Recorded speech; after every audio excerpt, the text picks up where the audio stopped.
Class 6 chapter 14 three dimensional space को हम देखेंगे। 3D आकृति क्या होता है, इसमें हम लोग सीखेंगे। पहला, त्रिविमीय आकृति किसे कहते हैं, कैसे होते हैं, उसमें फलक किसको बोलते हैं, फलक क्या होता है, किनारा क्या होता है, शीर्ष क्या होता है, और कुछ अन्य विशेष प्रकार की 3D आकृतियाँ।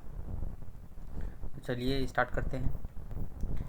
त्रिविमीय आकृति जो थ्री डायमेंशनल शेप को हम बोलते हैं त्रिविमीय आकृति। त्रिविमीय आकृति क्या होती है, जिसमें लंबाई हो, चौड़ाई हो और साथ साथ ही ऊंचाई हो।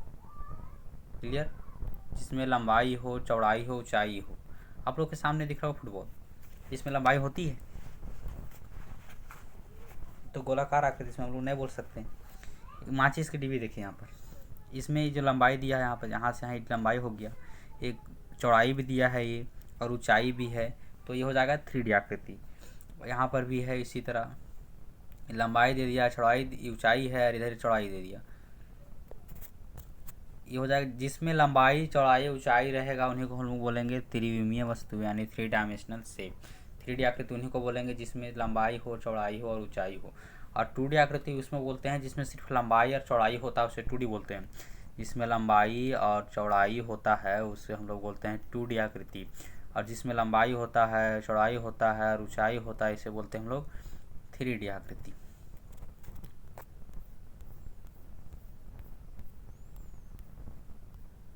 अगला फलक, किनारे और शीर्ष। फलक किसको बोलते हैं, तो यहाँ दिया घन, तो हम लोग एक उदाहरण लेते हैं, घनाकार, एक घनाकार कमरा का उदाहरण लेते हैं। तो घनाकार कमरे में, कमरे के 4 दीवार होते हैं, एक छज्जा, ऊपर छत हुआ, एक नीचे ज़मीन, तो 4 2 6 हुआ। तो जो दीवार की तरह काम करता है उसे कौन बोलते हैं, फलक। जैसे इसमें घर में क्या होता है, चारों तरफ दीवार हुआ, एक छज्जा, एक नीचे, 4 2 6, इसलिए घन में कितना फलक होते हैं, 6 फलक होते हैं। तो सामने घन दिख रहा है, इसका देखेंगे हम लोग फलक कौन कौन है। तो इसमें पहला फलक है ABCD, पहला फलक हो गया। दूसरा है ABHG, नीचे वाला फलक। तीसरा हो गया ADEG, चौथा GHEF, पांचवा BHFC, और छठा हो गया ऊपर वाला DCEF। यानी हम बोलेंगे कि घन, और घन में कितने फलक होते हैं, तो घन में होते हैं फलक 6। अगला है शीर्ष। शीर्ष कितने होते हैं, तो शीर्ष बोलते हैं जो कॉमन पॉइंट हो। ये कॉमन पॉइंट एक हमारे यहाँ है, एक कॉमन पॉइंट यहाँ है, एक कॉमन पॉइंट यहाँ है, एक यहाँ है, एक यहाँ है, एक यहाँ है, एक यहाँ है, एक यहाँ है, एक यहाँ है और एक यहाँ है। यानी 6 कॉमन पॉइंट है, 6 नहीं 8 है। तो इसी को बोलेंगे हम लोग शीर्ष। घन जो किनारा है, सबसे कोना, जिसको हम लोग कोन बोलते हैं, इसी को हम बोलते हैं शीर्ष। कोन को ही शीर्ष बोला जाता है। यहाँ पर कितने कोन बन रहा है, 8 कोन बन रहा है, इसी को बोलेंगे हम लोग। 8 कोन कब बनेगा, जब 3D आकृति में 8 कोन बनेगा तब। जैसे यहाँ पर बोलिएगा कि घन है तो यहाँ पर तो 8 से ज़्यादा बनता है, तो ये किनारा बनेगा, इसी को बोलेंगे हम लोग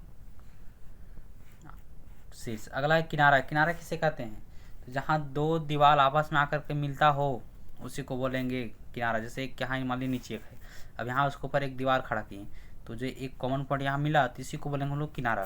देखते हैं इसमें कितना किनारा है। तो इसमें किनारा एक किनारा हुआ, 1 2 3 4 हुआ, 5 6 7 8 9 10 11 और एक 12। यानी घन में कितने किनारा होते हैं, तो 12 किनारा होते हैं। तो अब देख लेते हैं फिर से फलक क्या होता है। तो घन का प्रत्येक समतल वर्गाकार पृष्ठ फलक कहलाता है। वर्गाकार हो, आयताकार पृष्ठ हो, वो फलक कहलाएगा, यानी दीवार उसी को बोलते हैं। घन में कुल कितने फलक होते हैं, तो 6 फलक होते हैं। किनारा, घन के 2 फलक एक रेखाखंड से मिलकर बनते हैं। जो घन के 2 फलक एक रेखाखंड पर मिलते हैं, तो इसका तो जो बनता है आकृति उसे बोलते हैं किनारा। जहाँ घन का 2 फलक एक रेखाखंड से मिलता है उसे हम लोग बोलेंगे किनारा। इसलिए घन में कितने किनारा होते हैं, 12, अभी खुद थोड़ी देर पहले गिने थे। अगला है शीर्ष। घन के 3 किनारे जिस बिंदु पर मिलते हैं, घन या घनाभ पर जहाँ 3 बिंदु आकर के मिलते हो उसी को हम लोग बोलेंगे, यानी 3 रेखा आकर के मिलते हो उसी को बोलते हैं शीर्ष। जिस घन में होते हैं 8 शीर्ष। अगला है घनाभ। घनाभ के बारे में कुछ देख लेते हैं। तो घनाभ एक त्रिविमीय आकृति है। इसका आधार कैसा होता है? तो आयताकार होता है। आधार बोले तो नीचे वाली पृष्ठ। इसकी 6 फलक होते हैं। इसमें कितने दीवार होते हैं? तो 6 दीवार होते हैं। जैसा घनाभ वैसा ही घन। घन और घनाभ में एक ही अंतर होता है कि जो घन होता है सो उसमें लंबाई चौड़ाई ऊंचाई सब बराबर होती है, और जो घनाभ होता है उसमें अगर लंबाई चौड़ाई ऊंचाई बराबर नहीं होती।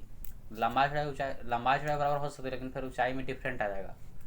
अगर जब तीनों बराबर हो जाएगा तो फिर हम लोग उसे घनाभ बोलेंगे, घन बोलेंगे, घनाभ नहीं। तो जिस तरह से घन में 6 फलक थे उसी तरह घनाभ में भी 6 फलक होते हैं। जिस तरह से 8 शीर्ष थे उसी तरह घनाभ में भी 8 शीर्ष होते हैं। जिस तरह घन में 12 किनारे थे उसी तरह इसमें भी घनाभ में भी 12 किनारे होते हैं। आयलर सूत्र। तो यह आयलर सूत्र एक प्रसिद्ध गणितज्ञ आयलर द्वारा दिया गया सूत्र है। ये आयलर सूत्र में ये आयलर है वो उसी का नाम है। क्वेश्चन पूछ दिया जाए कि आयलर सूत्र किसने दिया, तो एक प्रसिद्ध गणितज्ञ आयलर ने ही दिया था। ये आयलर उसी वैज्ञानिक का नाम है जिसने आयलर सूत्र का खोज किया था, जिसने दिया था। तो आयलर सूत्र होता है F + E is equal to F + V is equal to E + 2। ये सूत्र से हम लोग अगर ये सूत्र F बराबर होता है फलक। F मतलब फलक होता है, V मतलब किनारा होता है, शीर्ष होता है, E मतलब होता है किनारा। तो देखते हैं हम लोग प्रूव करके।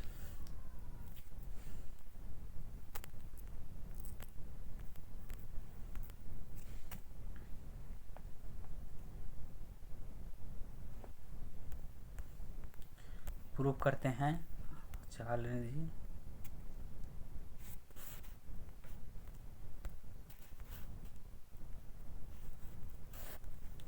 बोलते F + V is equal to E + 2।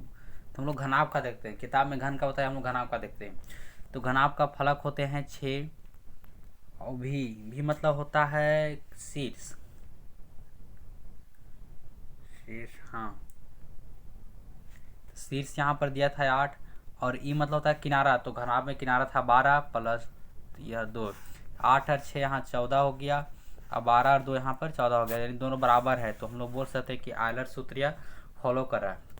इससे एक और तरीका, इससे और चीज़ बनाया जा सकता है, जैसे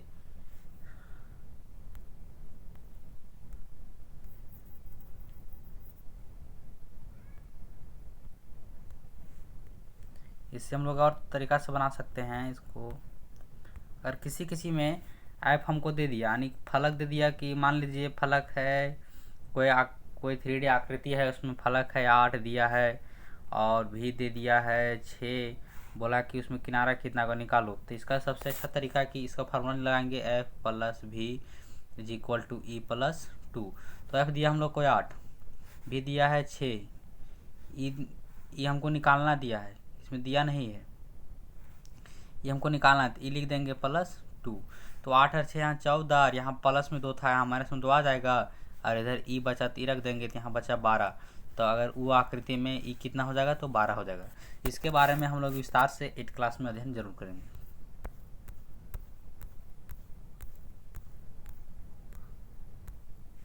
अगला है प्रिज्म। प्रिज्म क्या होता है? तो जो आकृति दिख रही है इसमें प्रिज्म दिखाया गया है। एक आयताकार फलक होता है, इसमें एक नहीं 3 आयताकार फलक होते हैं और 2 त्रिभुज होते हैं। इन 2 फलकों के अतिरिक्त एक अन्य फलक जो चतुर्भुजाकार होते हैं। अधिक किसी प्रिज्म में त्रिभुजाकार फलकों के अतिरिक्त अन्य फल के आयताकार हो तो उसे आयताकार प्रिज्म कहते हैं।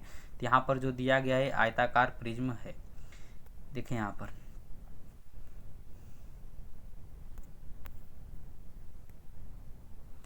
एक आयताकार यहाँ पर है, एक आयताकार इसके नीचे दिया है, और एक आयताकार यहाँ से लेकर के यहाँ तक है 4, और 3 आयताकार, 1 2 3 आयताकार होगा और 2 त्रिभुज।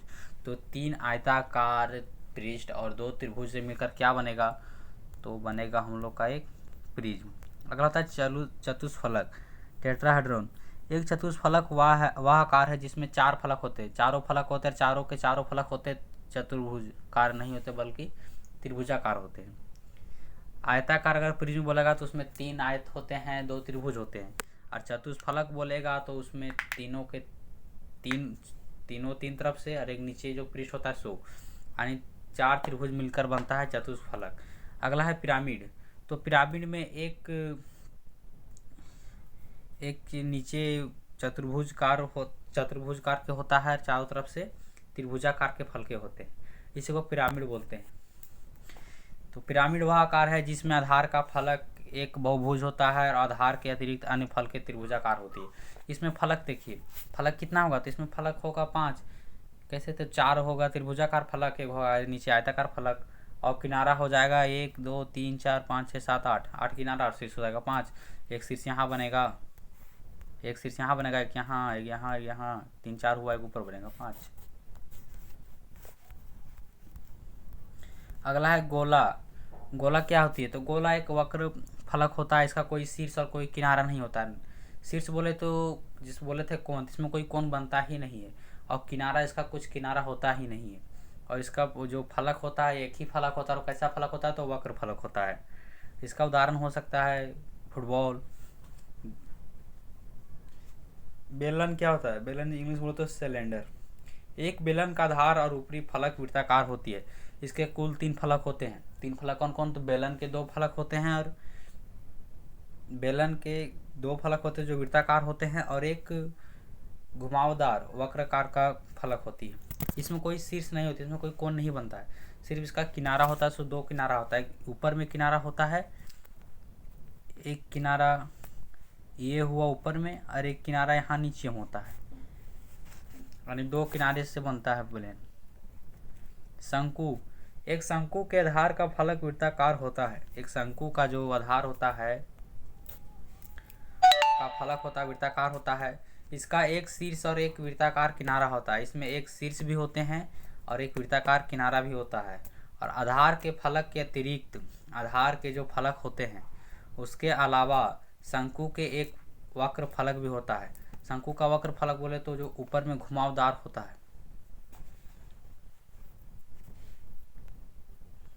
इसमें बताया गया, बोला प्रयास कीजिए कि फलक निम्नलिखित में कितने फलक शीर्ष एवं किनारे होते हैं, लिखिए। तो बताए थे कि घन में जितना फलक होता है उतना ही घनाभ में होता है। तो घन में होता है 6 फलक, तो घनाभ में भी 6 फलक। शीर्ष होता है 12, तो यहाँ शीर्ष होता है 8, 12 होता है किनारा। 8 शीर्ष होता है घन में, तो इसमें भी 8 शीर्ष हो जाएगा, और इसमें किनारा होता है 12, तो इसमें भी 12 किनारा होता है। वर्ग पिरामिड। वर्ग पिरामिड कुछ देर पहले देख रहे थे, उसमें फलक थे, वर्ग पिरामिड बोला 4 3 5 फलक था, और उसमें शीर्ष बनता था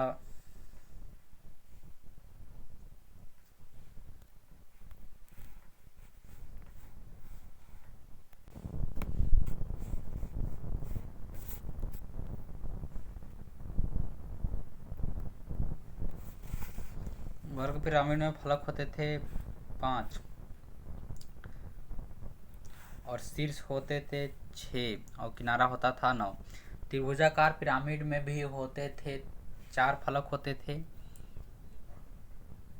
और 4 शीर्ष होते थे और 6 किनारे होते थे। अब है चैप्टर दिया है प्रश्नावली 14.1। निम्नलिखित में से प्रत्येक का सामान्य आकार बताइए। तो एक माचिस की डिबिया की आकार कैसी होती थी, इसकी आकार होती है घनाभा आकार। माचिस की डिबी होती है उसकी आकार होती है घनाभा आकार। दूसरा ज्यामितीय बॉक्स। ज्यामितीय बॉक्स बोले तो हम लोग बोलते हैं स्टेमन बॉक्स, इसी को बोलते हैं ज्यामितीय बॉक्स। तो ज्यामितीय बॉक्स भी एक घनाभाकार हो जाएगा। फुटबॉल हो जाएगी गोलाकार। एक ईंट होता है सो घनाभाकार का होता है। एक लड्डू होता है वो गोला का आकार में होता है। गिलास होता है वो बेलन के आकार में होता है। और एक सड़क समतलक मतलब रोलर। तो रोलर का जो अगला पहिया होता है कैसा होता है, बेलनाकार, इसलिए बेलनाकार हो जाएगा। बोला कि घनाभ में फलकों की संख्या कितनी होती है, तो घनाभ के फलकों की संख्या होती है 6। घन का एक उदाहरण है तो एक पासा है, क्योंकि फुटबॉल होती है गोलाकार होती है, गैस पाइप बेलनाकार, ईंट होता है घनाभाकार। चतुष्फलक का एक पिरामिड है जिसका आधार एक बना होता है। चतुष्फलक बता रहे थे त्रिभुजकार में। एक त्रिभुजाकार पिरामिड में किनारों की संख्या होती है 8। एक पाइप का उदाहरण है बेलन। निम्नलिखित के 4 उदाहरण देना है। आप लोग कमेंट में बताइए। गोला का 4 उदाहरण, घन का 4 उदाहरण, घनाभ का 4 उदाहरण, बेलन का 4 उदाहरण। गोला मतलब जो गोलाकार में, जैसे गेंद, फुटबॉल। घन मतलब जो लूडो का जो पासा होता है उसका आकार में। घनाभ, अगला बोला घन, घनाभ घनाभ जैसे इंस्ट्रूमेंट सेट, किताब। और बेलन पाइप के आकार में। एक वर्ग पिरामिड के 5 शीर्ष और 5 फलक होते हैं। एक घन में कितने किनारे होते हैं? तो एक घन में किनारों की संख्या होती है 12। एक घन में कितने किनारे होते हैं? तो होते हैं 12। एक प्रिज्म के शीर्ष और किनारे कितने होते हैं? एक प्रिज्म के शीर्ष और किनारे कितने होते हैं? तो 3 3 6 शीर्ष होते हैं इसका प्रिज्म के, और किनारे होते हैं 9। एक बेलन के धार वाला फलक और ऊपरी फलक होते हैं। एक वर्ग पिरामिड में 5 शीर्ष और 5 फलक होते हैं। एक घन के 12 किनारे होते हैं और एक प्रिज्म में 6 शीर्ष और किनारे होते हैं, सो होते हैं 9 किनारे। प्रिज्म के 6 शीर्ष, किनारे 9। एक बेलन के आधार वाला फलक और ऊपरी फलक बराबर होते हैं। एक घन की प्रत्येक फलक का एक वर्ग होता है। उसका जो प्रत्येक दीवार होता है, जो प्रत्येक फलक होता है, एक वर्ग के आकार में होता है। एक शंकु का एक किनारा होता है और इसमें 2 फलक होते हैं। ऊपर वाला फलक होता है जो त्रिभुज तरह घुमा होता है, और एक नीचे वाला फलक होता है। एक चतुष्फलक के 8 शीर्ष होते हैं और 6